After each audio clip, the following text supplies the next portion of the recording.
শিব নিয়ে বাংলার লোকায়ত সাহিত্যে যথেষ্ট আদিক্ষেতা। বংশের একমাত্র অবলম্বন বলতে যেমন শিবরাত্রির সলতে বাগধারাটি বহুল প্রচলিত।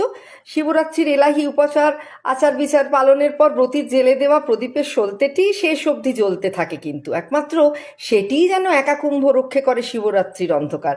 ঠিক তেমনই কোনো দুরূহ কাজের সমাধান না পাওয়া গেলে আজও আমরা বলি শিবের অসাধ্য, কারণ স্বর্গে শিবই নাকি একমাত্র দেবতা যার অসাধ্য কোনো কাজ নেই। আবার দুই অন্তরঙ্গ বন্ধুর অভিন্ন হৃদয়ের বন্ধুত্ব বোঝাতে আমরা বলি হরিহরাত্মা, অর্থাৎ হরি বা বিষ্ণু এবং হর বা শিবের মতোই সে রসায়ন কিন্তু অবিচ্ছেদ্য।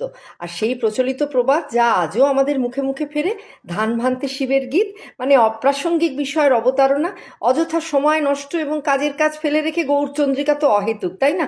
আসলে সে যুগে মানে ধান ভানা হতো।